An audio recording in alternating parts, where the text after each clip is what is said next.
नमस्कार। बीच बहस कार्यक्रम में आपका बहुत बहुत स्वागत, अभिनंदन। जल है तो कल है, अमृतम जलम। भारत में जल के देवता वरुण देव को माना जाता है, वर्षा के देवता इंद्रदेव को माना जाता है। यानी कि मैं कहूँ कि जल संरक्षण भारत के लिए कोई विषय नहीं है, बल्कि ये भारत के लिए जीवन का आधार है। और यह आधार आपको हर गांव में मिलेगा, हर ढाणी में मिलेगा, हर समाज में मिलेगा, हर शहर में मिलेगा। कहीं भी चले जाइए, राजस्थान की बात करें तो किसी भी किले में चले जाइए, रेन वाटर हार्वेस्टिंग, यहाँ की बावड़ियाँ, आबानेरी की बात कर ले, कहीं और बात कर ले, आपको हर जगह वर्षा के जल के लिए, निकास के लिए, उसके भराव के लिए, उसके संरक्षण के लिए व्यवस्था मिलनी है। आज ही अखबार में जो हमने एक चीज़ें खबर पढ़ी थी कि 50 वर्ष पहले तक पीने का पानी जो फ्री मिला करता था, जिसके लिए कोई पैसा चार्ज नहीं हुआ करता था क्योंकि ये धर्म का काम था, आज वो 1.8 लाख करोड़ का एक व्यापार बन गया है। क्या कारण है कि जल संरक्षण एक चिंता का विषय इस विश्व के लिए बन गया है और उसमें भागीदारी सरकार के साथ साथ में समाज के हर व्यक्ति की किस तरीके से हो सकती है, क्योंकि जल के साथ सबका कल जुड़ा हुआ है। आज इसी विषय पर हम लोग चर्चा करने वाले हैं। हमारे साथ स्टूडियो में मौजूद हैं डॉक्टर विवेक नारायण भावे जी। आप अधीक्षण भूजल वैज्ञानिक हैं। विवेक जी, आपका बहुत बहुत स्वागत, अभिनंदन दूरदर्शन के स्टूडियो में। धन्यवाद। विवेक जी का विभाग सरकार की जितनी योजनाएं होती हैं उसको धरातल पर लाने के लिए बहुत हद तक उत्तरदायी होता है। आज हम उनसे बात करने वाले हैं। विवेक जी, चूंकि आप कई वर्षों से सरकार का एक पार्ट होकर के, अंग होकर के, और इन चीज़ों को बहुत करीब से देख रहे हैं, तो और मैंने जो कहा कि जल संरक्षण बेसिकली ये विषय नहीं है बल्कि ये हमारे जीवन का आधार है, तो उस आधार को एक और मजबूती देने के लिए हर व्यक्ति का सरकार के साथ समन्वित जो प्रयास होना चाहिए, उसे आप कैसे देख रहे हैं? मैं आपके तथ्य को ही आगे बढ़ाना चाहूँगा कि ये विषय बड़ा पुरातन है, कोई नया विषय नहीं है जल संरक्षण, और कोई पाठ्यक्रमों का विषय अब बना होगा 1993 संयुक्त राष्ट्र की चिंता करने के बाद। मैं आपको एक दो पंक्तियां बताऊंगा, 2-3 उदाहरण दूंगा। पहले तो ऋग्वेद का उदाहरण दूंगा मैं आपको। उसमें लिखा है अप्सु अंतः अमृतम अप्सु भेषजम उत अपां प्रशस्तये देवा वाजिना भवत्। सुंदर। जल में जीवन है, जल में अमृत है, जल में औषधीय गुण है, इसलिए ईश्वर भी उसकी प्रशंसा करते हैं, ऐसा ऋग्वेद में उल्लेख है। थोड़ा सा और हम देखेंगे, सांख्य शास्त्रों में भी इस प्रकार का उल्लेख आया हुआ है। हम तुलसीदास जी की रामायण को भी देखते हैं तो उसमें लिखते हैं क्षितिजल पावक गगन समीरा पंच रचितया अधम शरीर जी। तो जल ये तत्व कोई नया नहीं है, कबीर जी के दोहों में, रहीमन जी के दोहों में ये आया हुआ है। तो जल ये ऐसा सर्वस्पर्शी सर्वसमावेशी विषय है, सभी के लिए चिंतन का विषय है और सभी के लिए कार्य करने के लिए एक विषय है वो। दिक्कत ये हो रही है कि हमने समाज की अपेक्षा सरकार पर ये एक भरोसा कर लिया कि सब कुछ जो एक वेलफेयर स्टेट में सरकार को ही करना है जी। तो जब सब कुछ सरकार को करना है तो हमारी जनसंख्या आज राजस्थान में 7 करोड़ है जी। सरकार अपने स्तर पे प्रयास कर रही है कि सबको पानी मिले, लेकिन समुदाय या जन सामान्य यदि उन चीजों की पालना नहीं करता है जी, तो जल संरक्षण ये लगभग असंभव है। लेकिन राज्य सरकार द्वारा, केंद्र सरकार द्वारा समय समय पर जल केंद्रित कार्यक्रमों को हाथ में लिया गया और उनको जमीनी स्तर पर उतारने के लिए कार्यक्रम किए जा रहे हैं। मेरा ऐसा मानना है कि सरकार के इन कार्यक्रमों में जनता की सहभागिता, जनता का जुड़ाव यदि आता है अधिक से अधिक, तो ये कार्यक्रम सफल होता है। और जल संरक्षण यह मुहिम एक दिन की मुहिम नहीं है, ये 24/7 365 डेज एक्टिविटी है। ये हमको करना ही पड़ेगा, हमारे पास इसका कोई अन्य उपाय नहीं हो सकता। विवेक जी, 2 तरीके हो सकते हैं किसी भी काम को करने के, कि एक हम जो है वो अपने बलबूते हम छोड़ दें कि है ना कौन क्या कर रहा है, अपने बलबूते हम काम करें, और दूसरा तरीका ये हो सकता है कि हमारे प्रशासन ने, हमारी सरकार ने जो योजनाएं शुरू की हैं, बस उसको चाक चौबंद के साथ साथ में अपने ज़िले में, अपनी नगर पंचायत में, अपनी नगर पालिका में, अपने शहर में, वहाँ उसे लागू कर दिया जाए। क्या हम ऐसे 2 उदाहरणों के तौर पर आगे बढ़ सकते हैं और लोगों को मोटिवेट कर सकते हैं? बिल्कुल। मैं आपका ध्यान और सामान्य जनता जो भी इस समय देख रही है कार्यक्रम को, उनका आह्वान करूंगा कि हमको बहुत ज़्यादा दूर अंतर्राष्ट्रीय स्तर पर जाने की जरूरत नहीं है। हम स्थानीय स्तर पर भी देखें, भारत के अंदर देखें, तो मैं आपको 2-3 उदाहरण दूंगा। पहला मैं दूंगा रालेगण सिद्धि का। अन्ना हजारे जी को सभी लोग जानते हैं, प्रसिद्धि भी उन्होंने पाई है। तो 1978 से जब वो अपने गाँव में आए और गाँव में भूखमरी और सूखा ये देखा, तो उन्होंने लगातार वहां पर काम करते हुए एक तो नशा मुक्ति और दूसरा जल संरक्षण। आज रालेगण सिद्धि अपने गांव से 3 प्रकार की फसलें ले रहा है, जिसको हम कहते हैं रबी, खरीफ और उन्हाली। तीनों फसलों का वो उत्पादन कर रहा है और इसका निर्यात कर रहा है। ये एक उदाहरण है, ज्वलंत उदाहरण है कि जन समुदाय यदि चाहे तो परिवर्तन कितना बड़ा हो सकता है। Exactly. दूसरा मैं बताऊंगा, पोपटलाल पंवार जी का गांव है जो राष्ट्रपति अवार्डी भी हैं, और वो गांव है हिवरे बाजार। हिवरे बाजार ये दूसरा उदाहरण है कि राजकीय योजनाओं का 100% क्रियान्वयन जमीनी स्तर पर सरपंच के नाते पोपटलाल पंवार जी ने किया, और वो लगातार 4 बार जनता ने उनको सरपंच नियुक्त किया। तो ये उदाहरण दर्शाता है कि जनता कार्य चाहती है, और यदि कार्य करने वाला व्यक्ति हो तो उसको निर्विरोध भी इलेक्ट करती है। बिल्कुल। तो ये पोपटलाल पंवार जी का जो काम था, इसमें जनता ने सहयोग किया, लेकिन सभी राजकीय योजनाओं को जमीनी स्तर पर पूरा हो, इसकी केवल देखभाल करने का काम जो है सरपंच महोदय ने किया। ये दूसरा उदाहरण है। तीसरा मैं उदाहरण दूंगा, नरसिंहपुर जिले का मोहत ग्राम, सुरेंद्र सिंह चौहान वहां के सरपंच हुआ करते थे। उन्होंने भी राजकीय योजनाओं का क्रियान्वयन जमीनी स्तर पर लाभार्थियों तक पहुंचे, बस इतनी ही चिंता की, और राजकीय अधिकारियों द्वारा उनको वो सहयोग दिए जाने के कारण वह गांव भी आज स्वावलंबी गांव है। बहुत सुंदर। हम राजस्थान में यदि बात करेंगे तो राजसमंद जिले की राजसमंद पंचायत समिति का पिपलांतरी गांव, बिल्कुल, वहां के पालीवाल जी जो है वो सरपंच हैं। उन्होंने उस समय इतने प्रयास किए, और जैसा यूनाइटेड नेशन ने अभी विषय रखा है, the ground water making invisible visible, तो यदि इसको देखना है तो हमने पिपलांतरी गांव की विजिट करना चाहिए, राजस्थान के अंतर्गत ही है। तो वहां पर उनके द्वारा जल संरक्षण, वृक्षारोपण, इन सब कामों को इतना इंटेंसिवली किया गया है कि वहां पर जल बचत ये प्रत्यक्ष हमको दिखाई देता है।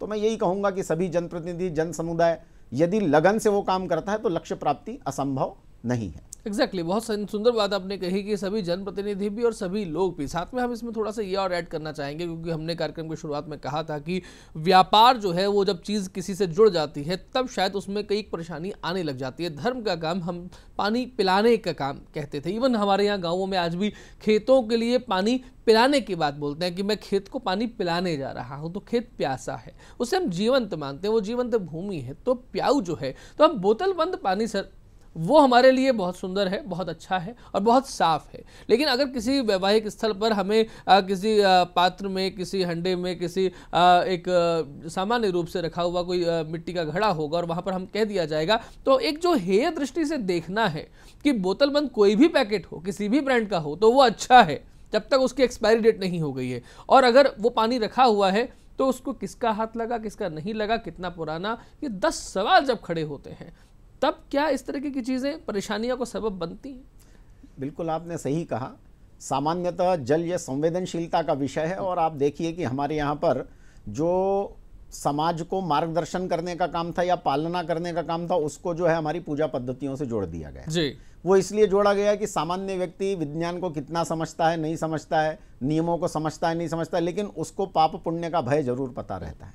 तो आपने यदि किसी चीज़ को कर दिया कि सार्वजनिक जगह पर आपने मटकी रख दी है तो राहगीरों के लिए वो पेयजल काम में आएगा, तो सामान्य तो उसके साथ कोई छेड़छाड़ नहीं करता था। किसी प्रकार का उसमें मिट्टी नहीं डालेंगे, गलत गंदे हाथों से उसको छुएंगे नहीं, क्योंकि सबको मालूम है कि ये एक सार्वजनिक व्यवस्था है और किसी भी अनजान व्यक्ति को रास्ते में पीने का पानी वहाँ उपलब्ध होगा। धीरे धीरे क्या हो गया, हमारी संवेदनशीलताएं सार्वजनिक कार्यक्रमों के लिए क्रमशः कम होती चली गई। ऐसा नहीं है कि आज भी धर्मप्राण जनता में इस प्रकार का विषय नहीं है, किंतु अब उसकी जो तीव्रता है वो कम होती गई। परिणाम क्या हो गया कि सार्वजनिक जलाशयों पर हमने मवेशी नहाना, वहीं कपड़े धोना, जो हमें एक संवेदनशीलता रखनी चाहिए थी वो हमने किया नहीं। धीरे धीरे हमने ये विषय मान लिया कि ये सरकार का विषय है, जनता का कोई विषय नहीं है, और इसके कारण हमने आज देखिए कई कुएं, बावड़ियां, ये कूड़ा घर बन गए। ये संवेदनहीनता कहाँ से आई? क्योंकि सब सोचते हैं सब काम सरकार ने करने चाहिए। जनता यदि ये काम नहीं करे, यानी अपनी बावड़ी के संरक्षण गांव वाला कर लेता, ये गांव वाले मिलकर इस काम को कर लेते, सरपंच थोड़ा सा आगे आके इस काम को प्राथमिकता देते, तो मेरा कोई भी कुआं राजस्थान का ये कूड़ा घर नहीं बनता। लेकिन ये दुर्भाग्य का विषय, ये संवेदनशीलता, व्यवहार परिवर्तन जल के प्रति जब तक जनता का नहीं होगा तब तक इस महती समस्या का निदान लगभग कठिन मानता हूं मैं, असंभव निश्चित रूप से नहीं मानता।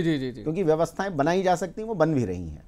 एग्जैक्टली व्यवस्थाएं बनाई जा सकती हैं, व्यवस्थाएं बन भी रही हैं। और अगर हम अपनी व्यवस्थाओं को ठीक से देखें, हम 3 नदियों के संगम की बात करते हैं, गंगा, यमुना, सरस्वती। और सरस्वती नदी की बात तो आज राजस्थान में ये कही जा रही है कि राजस्थान में मिट्टी के रेत के धोरों के नीचे आज भी सरस्वती शायद बह रही हो। अब वो शायद को किस तरीके से हम हकीकत का जामा पहना पाते हैं, ये आगे जाकर के तकनीक के माध्यम से संभव होगा। लेकिन हम ये बात अच्छे से जान लें कि भारत में बांधों की व्यवस्था भी बहुत नई नहीं है। अगर आप मध्य प्रदेश में भोपाल में जाते हैं तो जिस राजा भोज की बात हम लोग सुनते आए हैं कि कहाँ राजा भोज, कहाँ गंगू तेली, उसी राजा भोज ने वहाँ एक बहुत बड़ा डैम बनाया था, जिसे जब कोई मुगल आक्रमणकारी जब बर्बाद करने के लिए आया तो उस बांध को पूरी तरह से तोड़ने में, उसका पानी रिसने में 30 वर्ष लगे थे। ऐसी व्यवस्था जहां पर हो तो सोचिए कि जल संरक्षण कितना प्रभावी हमने बनाया होगा।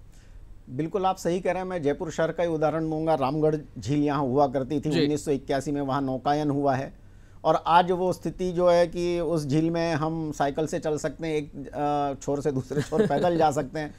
केवल सरकार को दोष देने से काम नहीं होता, अतिक्रमण ये एक बहुत बड़ी समस्या है। और सामान्य व्यक्ति भी नियम बाह्य जाकर निर्माण का काम करता है और अपने प्रभाव के आधार पर वो कामों को बाधित भी करता है। और लगता है कि मैं इस 6 इंच या 1 फीट का मैं अतिक्रमण करूंगा तो क्या होगा।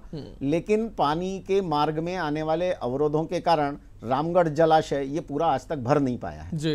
ये एक ज्वलंत उदाहरण है कि सामान्य जनता को भी इस विषय में सहयोग करने की आवश्यकता है। जो मेरे हिस्से का क्षेत्र नहीं है उसका अतिक्रमण मैंने हटाना चाहिए। यह संवेदनशीलता यदि मुझ में आ गई, यानी सामान्य जनता में, तो मुझे लगता है कि रामगढ़ झील भी हमको वापस आने वाले 5-7 साल में फिर से 1981 का उदाहरण प्रस्तुत करते हुए नजर आएगी। ऐसा मेरा विश्वास है। और जन सामान्य को विषय बताने की आवश्यकता है। सामान्यतः जनता विरोध नहीं करती है, यदि उसको समाधान दिया जाए तो सहयोग करती ही है, ऐसा मेरा पूर्ण विश्वास है। एग्जैक्टली विवेक जी, मैं यहाँ पर एक बात होगी, सामान्य जन की बात लगातार हो रही है। सामान्य जन को सरकार की योजनाओं के साथ में कैसे जोड़ा जाए और उस सामान्य जन को कम से कम सरकार की कुछ योजनाएं जो जल से संबंधित है उसके बारे में उसको मालूम होना चाहिए। नहीं मालूम है तो मालूम करना चाहिए। और वो उसके बीच में क्या कोई माध्यम है, कोई मीडिएटर भी है जिसके साथ जुड़ करके वो कर सकती है, या फिर डायरेक्ट भी किया जा सकता है? बहुत बढ़िया प्रश्न है आपका। वर्तमान में राजस्थान में भारत सरकार और विश्व बैंक के सहयोग से 100% अनुदान आधारित अटल भूजल योजना लागू है। यह अटल भूजल योजना राज्य के 17 जिलों की 38 पंचायत समितियों की 1144 ग्राम पंचायतों में लागू की गई है 1 अप्रैल 2020 से, और मार्च 25 तक ये योजना क्रियान्वित की जाने वाली है। इस योजना के मूलतः 3 लक्ष्य हैं। पहला है गिरते भूजल स्तर को रोकना, दूसरा है जन समुदाय के साथ विभिन्न विभागों के जो जल केंद्रित कार्यक्रम हैं उनका ग्राम पंचायत स्तर पर क्रियान्वयन करवाना, और तीसरा है जल के प्रति जनता का व्यवहार परिवर्तन करना। इन 3 लक्ष्यों की पूर्ति के लिए भारत सरकार ने लगभग 1025 करोड़ रुपए की प्रोत्साहन राशि रखी हुई है। इस योजना का जो मूलभूत प्रोत्साहन का जो बिंदु है वह है कार्य के लिए परिणाम। अब कार्य के लिए परिणाम है यानी क्या है कि हमने पहले से कुछ कार्य डिफाइन कर दिए और वे यदि परिणाम लक्षित होते हैं तो हमको सरकार की तरफ से 100% अनुदान मिलना तय है। यानी हम अपने विभागों की योजनाओं को, जल केंद्रित योजनाओं को मांग आधारित और सप्लाई आधारित, डिमांड साइड और सप्लाई साइड इंटरवेंशन के माध्यम से ग्राम पंचायत स्तर पर जन सहभागिता के साथ योजनाओं का क्रियान्वयन करेंगे। और वो लक्ष्य प्राप्ति हमको होती है तो केंद्र सरकार की तरफ से हमको उसमें प्रोत्साहन राशि दी जाएगी। उस प्रोत्साहन राशि से पुनः हम उन ग्राम पंचायतों में जल केंद्रित योजनाओं को क्रियान्वयन कर पाएंगे, लागू कर पाएंगे। तो यह एक पहली योजना है, अभिनव पहल है सरकार की, जिसमें आपको कोई बजटीय प्रावधान नहीं है जी। विभागों को अपने ही बजट से कार्य योजनाएं लागू करनी है जिनके माध्यम से जल को बचत की जा सकती है। अब चाहे वो मांग आधारित में आप ड्रिप, स्प्रिंकलर और पाइपलाइन के माध्यम से जल की बचत करें जी, ठीक बात है, या सप्लाई साइड इंटरवेंशन जिसमें तालाबों का गहरीकरण करना है, फार्म पॉन्ड बनाना है, डिग्गी बनाना है, ऐसे सभी कार्यक्रमों को विभागीय बजटीय प्रावधानों से आपको बनाना है और इसको एक योजना में सम्मिलित करना है जिसको हम कहते हैं ग्राम पंचायत जल सुरक्षा योजना। और उसका तृतीय पक्षीय सत्यापन होने पर उन कामों की सत्यता के आधार पर, निष्पादन के आधार पर जो अनुदान हमको प्रोत्साहन के रूप में मिलेगा, ये आने वाले 3 वर्षों में हमको 1025 करोड़ सरकार को प्राप्त करना है, जिसके लिए केवल एक ही शर्त है कि पूर्व निर्धारित लक्ष्यों की आप प्राप्ति कर लें। इतना बढ़िया कार्यक्रम इसके पूर्व कभी नहीं आया। अब यह 1144 ग्राम पंचायतों के जो जनता है, जो कृषक हैं, जो लाभार्थी वर्ग है और जो सहभागी विभाग हैं, जिसमें कृषि है, उद्यानिकी है, जल संसाधन है, जन स्वास्थ्य अभियांत्रिकी है, भूजल विभाग है, पर्यावरण एवं वन विभाग है, पंचायती राज एवं ग्रामीण विकास विभाग है, भू संरक्षण ग्रामीण विकास, इन सब विभागों को अपनी योजनाओं का क्रियान्वयन करना है। वो पहले से करते आ रहे थे, लेकिन उसका सकारात्मक परिणाम यानी गिरता भूजल स्तर यदि थोड़ा सा कम होता है, उसकी मात्रा में बढ़ोतरी होती है, समझिए 1 मीटर की दर से भूजल स्तर गिर रहा है और वो अब 80 सेंटीमीटर की दर से गिरने लग गया इन गतिविधियों के कारण, तो हमको सरकार प्रोत्साहन के रूप में राशि देगी। यह राशि वापस इन्हीं कार्यक्रमों में हम लगा सकते हैं। तो मेरा ये मानना है कि यह बड़ी महत्वाकांक्षी योजना है जो केंद्र सरकार और विश्व बैंक के सहयोग से राजस्थान में आई है। राजस्थान के साथ साथ देश के 6 राज्यों में ये लागू की गई है। तो मैं समझता हूं कि सीधा इसमें जनता का जुड़ाव है, विभागों का जुड़ाव है, और आने वाले दिनों में मुझे ऐसा लगता है कि हम जल स्तर के मामले में काफ़ी कुछ जो जल स्तर गिर रहा है उसको बचाने में ये योजना हमको मददगार सिद्ध होगी। थोड़ा सा विवेक जी, अगर हम ऐसी बात करें कि पिछले कुछ वर्षों में, क्योंकि हम लोग देखते हैं कि पिछले 500 वर्षों में जितना बदलाव हुआ उससे अधिक बदलाव पिछले 50 वर्षों में हो चुका है, तो अगर हम पिछले 5-7 वर्ष की बात करें कि जल संरक्षण के विषय में भारत में या राजस्थान में पिछले 5-7 वर्ष में कैसा काम हुआ है जिसके कारण से हमको अंदर से लगे कि हम बेहतर दिशा में और सही दिशा में आगे बढ़ रहे हैं और यही दिशा हमें भविष्य की संभावनाओं का हमारा द्वार जो है वो खोलेगी और अमृतम जलम जल है तो कल है को सिद्ध साबित करेगी। मैं थोड़े से आपको आंकड़े भी बताना चाहूँगा जो हमारे दर्शकों के लिए भी लाभदायी होंगे कि स्वतंत्रता पश्चात पहली बार जब जल आकलन किया गया, यानी सतही और भूजल की उपलब्धता को सुनिश्चित करते हुए, तो प्रति व्यक्ति 5000 घन मीटर प्रति वर्ष जल उपलब्धता थी। माने जिसमें एक व्यक्ति के लिए साल भर लगने वाले सभी प्रकार जल का आकलन कर लिया गया था। उसके लिए कपड़ा उत्पादन भी होना है, उसके लिए खेती भी होनी है, उसके लिए अन्न उत्पादन होना है, डेयरी भी है, उसके लिए जूते भी बनने हैं। इन सब उपयोगी चीज़ों के लिए जो पानी की खपत है उसके मुकाबले में 5000 घन मीटर प्रति व्यक्ति उपलब्धता थी। आज जब हम 2020-22 में आ गए तो ये उपलब्धता लगभग 1300 घन मीटर ही रह गई। किन कारणों से ऐसा हुआ है? तो सबसे बड़ा चीज़ है जनसंख्या का विस्फोट। बिल्कुल। नंबर 2, कृषि के मामले में आपको PL 480 का उदाहरण ध्यान होगा, जब अमेरिका से गेहूं आयात हुआ करता था या हमको किसी सामान्य जीवन निर्वहन के लिए गरीब देश मानकर दिया जाता था। आज हम अन्न उत्पादन के मामले में लगभग सभी फसलों के मामले में अग्रणी क्षेत्र में है और हमारी डिपेंडेंसी नहीं है, हम आत्मनिर्भर है और कई जगहों पर तो हम उसका निर्यात कर रहे हैं। अब ये जो निर्यात है इसके कारण क्या हो रहा है, जो पानी की स्थिति है इसके लिए जो भी कार्यक्रम सरकारों द्वारा किए गए, चाहे वो IWMP कार्यक्रम था, चाहे आपका वो जल संरक्षण के लिए किए जाने वाले कार्यक्रम थे, राजीव गांधी जल संचयन योजना वर्तमान में भी लागू है राज्य सरकार की, तो जल स्वावलंबन योजना गत सरकार की थी। ऐसी सभी योजनाओं से पानी की मात्रा में बढ़ोतरी निश्चित रूप से हुई, लेकिन सामान्य सा विषय है कि एक किसान के लिए यदि जल उपलब्ध है तो वो भूमि को पड़त नहीं छोड़ेगा और लिहाजा उस पर वो कोई ना कोई रबी की क्रॉप कर लेगा जी। इसके कारण जो सकारात्मक भूजल संसाधन में वृद्धि होनी चाहिए थी वो मार्क नहीं हो पाती है या हम उसको रिकॉग्नाइज नहीं कर पाते, क्योंकि उतना ही हमारा क्षेत्रफल जोत वाले क्षेत्र में या कृषि के क्षेत्र में बदल जाता है और इसके कारण हमें अभी बड़ा लॉगरिथमिक स्केल पर काम करने की जरूरत है। सिंपल स्केल से जल संरक्षण का कार्य संभव नहीं होगा।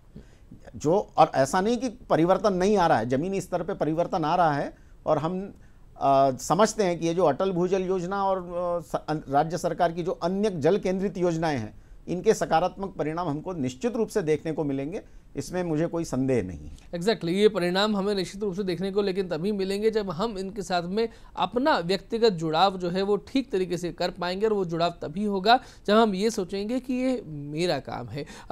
विवेक जी, जब आज अगर हम देखें कि कोई व्यक्ति जो आज अपना घर बना रहा है, अपने लिए जगह ढूंढ रहा है, अपने लिए कोई बिल्डिंग में आवास ढूंढ रहा है या कोई अपार्टमेंट ही बना रहा है, तो उसके लिए अगर वो चाहे कि मैं अपना योगदान इस तरीके से न्यूनतम अपने घर में, अपना 100 गज का घर भी है तो उसमें दे सकता हूं, तो वो क्या क्या तरीके हो सकते हैं? बिल्कुल, आपने अच्छा प्रश्न किया और मैं भी मानता हूं कि किसी भी कार्यक्रम की सफलता तभी मानी जाएगी जब एक व्यक्ति व्यक्तिगत रूप से भी उस कार्य में अपना कुछ न कुछ सहयोग करे।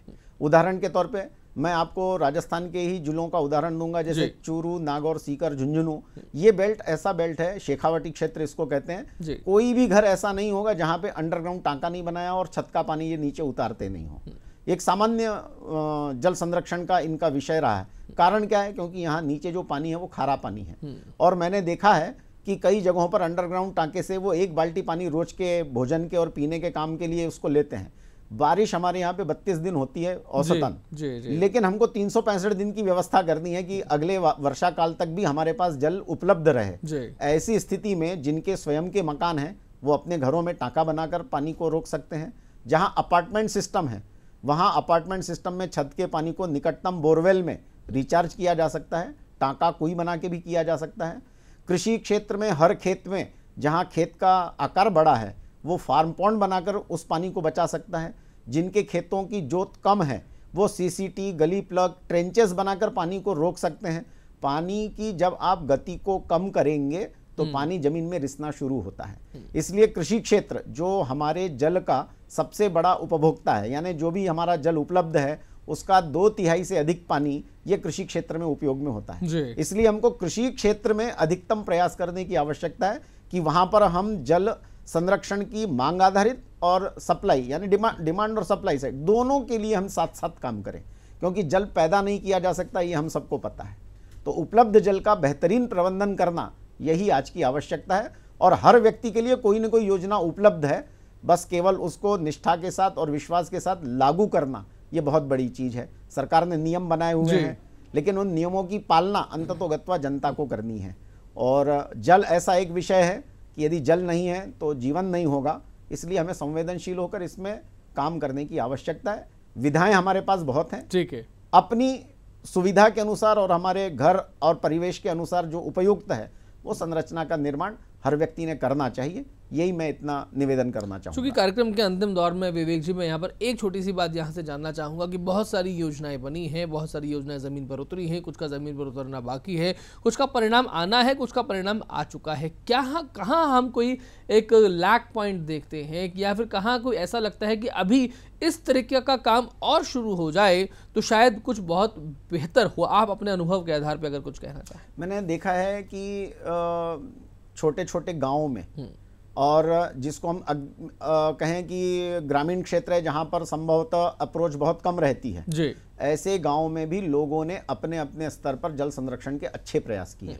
मैं आपको 12 जिले का एक छोटा सा गांव है उसका उदाहरण देना चाहूँगा। वहाँ पे मैं जब सर्वे के लिए जाता था प्री मानसून पोस्ट मानसून के वाटर लेवल मॉनिटरिंग करने, तो एक काश्तकार ने अपने बोरवेल के ऊपर जूट की बोरी लगा के, और हम पोस्ट मानसून सर्वे कर रहे थे तो बारिश के बाद का समय था, तो मैंने उससे पूछा इसके ऊपर ये बोरी क्यों लगा के रखी है? बोले साहब मेरे खेत में जो पानी आता है वो इतना पानी भर जाता है कि इस बोरवेल के ऊपर से बहने लगता है। तो मैंने उसमें जूट की बोरी लगा दी ताकि जो बहता पानी वो छन के बोरवेल में चला जाए।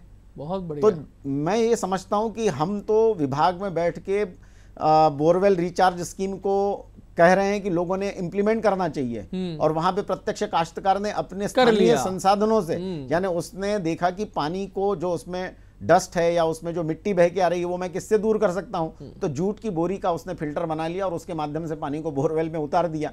तो स्थानीय स्तर पर भी जो संसाधन उपलब्ध हैं उसका उपयोग करके लोग इस प्रकार के काम कर रहे हैं। छोटे छोटे जगहों पर मैंने देखा है कि तालाबों को या खेत में फार्म पॉन्ड को अपने स्तर पर लोग बना रहे हैं जी। जब उन्होंने देखा कि बारिश का पानी मेरे खेत से बह के जा रहा है तो क्यों ना मैं उसको एक फार्म पॉन्ड में रोक लूं। तो ये छोटे छोटे उदाहरण हैं जो स्वावलंबन के उदाहरण कहे जा सकते हैं। बहुत ज्यादा इसमें पैसा नहीं लगता है, लेकिन हमारी नीयत लगती है कि मुझे ये पानी बचाना है। और जिनकी जिनकी नीयत ऐसी है, ऐसे कई उदाहरण हमको देखने को मिलते हैं आसपास में। जैसे मैंने मेरे सागर में मेरा पढ़ाई वगैरह हुई है जी, उस घर में मैंने विषय जब मैंने ये नौकरी ज्वाइन की तो मैंने घर में कहा कि ये जो हमारा कुआं है ये गर्मी के दिनों में सूख जाता है, तो हम ऐसा करें छत के पानी को इसके बाजू में एक ट्रेंच बनाकर उसमें उतार दें जी। और आज कम से कम 12 साल हो गए उस कार्य को किए हुए। जो कुआं मेरा अप्रैल से लेकर जून महीने तक या जुलाई के द्वितीय सप्ताह तक सूखा रहता था जी, आज वो पिछले 6-7 सालों से उसमें हमेशा 7-8 फुट पानी भरा रहता है गर्मी के दिनों में। तो ये व्यक्तिगत स्तर पर प्रयास करना है। सरकार तो हमको सहायता करती ही है। एक्चुअली बात यही है कि हम कुल मिलाकर के हम ये देखते हैं कि इस युग में भी अगर हम चरित्र निर्माण की बात करते हैं तो वो व्यक्ति व्यक्ति से जाती है। जिस तरह से गीत में कहा जाता है कि व्यक्ति व्यक्ति में जगाए राष्ट्र चेतना, वो राष्ट्र जो है वो आपका जल के साथ में किसी न किसी तरीके से जुड़ा हुआ है। जिस तरीके से हम पंच तत्वों के जल, अग्नि, पृथ्वी, वायु और आकाश की बात करते हैं तो जल एक बहुत प्रभावी चीज है, प्रभावी बात है। जल जीवन का आधार है। इस बात को समझिए, व्यक्तिगत तौर पे समझिए और उसके बाद में इस पर अमल में लाइए, अपना दायित्व समझें, काम करें। जल संरक्षण पर बहुत बातें हम कर सकते हैं, लेकिन आज के लिए इतना ही। विवेक जी आप पधारे और स्टूडियो इतनी सुंदर बातें हमारे दर्शकों के साथ में साझा की, आपका बहुत धन्यवाद। धन्यवाद। नमस्कार।